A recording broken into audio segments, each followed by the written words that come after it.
Պատկերացրու, դու կանգնած ես միայնակ, դուրս ես գալի երկրից, աստղերը խղճուկ ժայթքում են, բայց ինչ-որ բան ճիշտ չի, նրանք չափազանց շատ են, և դրանց լույսը քեզ թվում է, թե նայում են հենց քեզ, այս ամենը վերջ ունի, թե ինչ-որ մեկը կամ ինչ-որ բան թաքցնում է այն,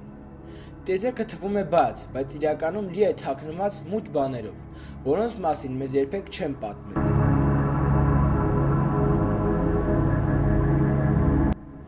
Գիտնականները ասում են, տիեզերքը սկսվել է մեծ պայթյունից,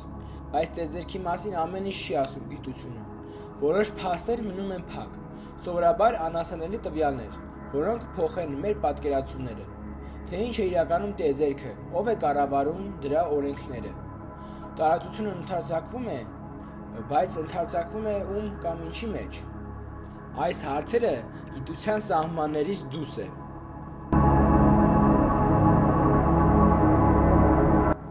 Գիտնականներից մի մասը ասում է, տիեզերքը կորած է, բայց փակ։ Այն ինչ մենք տեսնում ենք, պարզապես պատրանք է։ Եթե քայլես ուղիղ գծով, կարող է մի օր վերադառնաս այդ նույն տեղը։ Կամ հնարավոր է երբեք չհասես այնտեղ։ Մեզ զգուշացնում են, երբեմն գիտությունը միայն խուսափում է ճշմարտությունը բարձրաձայնելուց։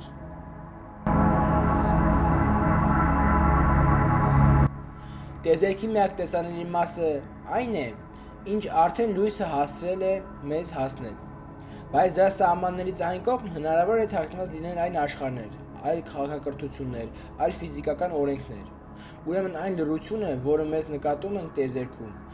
կարող է լինել դեֆորմացված իրականություն, որը փորձում է մեզ պահել անտեղյակ։ Հին գիտնականները ասում են, որ աստղերը միայն լույս չեն, որ դրանք դիտարկիչներ են, որոնք հետևում են մեզ։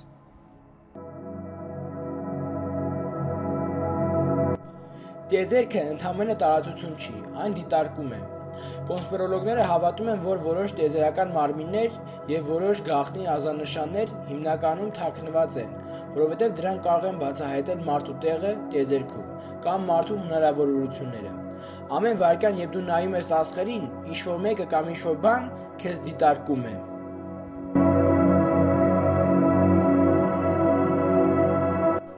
Ֆիզիկոսները ասում են, անցյալը, ներկան և ապագան միասին գոյություն ունեն, ամեն ինչ արդեն տեղի է ունեցել, նաև այն, ինչ մենք պետք է շուտով տեսնենք։ Մենք պարզապես շարժվում ենք, ինչպես կադրերով լցված մի ֆիլմ։ Ու եթե սա ճիշտ է, ապա սկիզբն ու վերջն ընդամենը պատրանք են։ Կոնսպիրոլոգները կասեն, մենք չենք տեսնում իրական վերջը, որովհետև դա ձևավորվում է միայն մեզանից կախված գաղտնի ուժերի կողմից։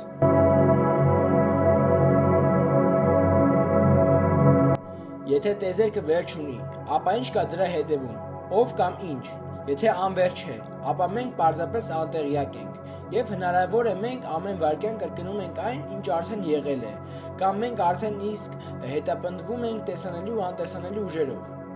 Աստղերը լուրջ են, դրանք ուղերձներ են, միայն մենք չենք կարող հասկանալ դրանք։ Եվ հիմա հարց քո համար. տիեզերքը վերջ ունի,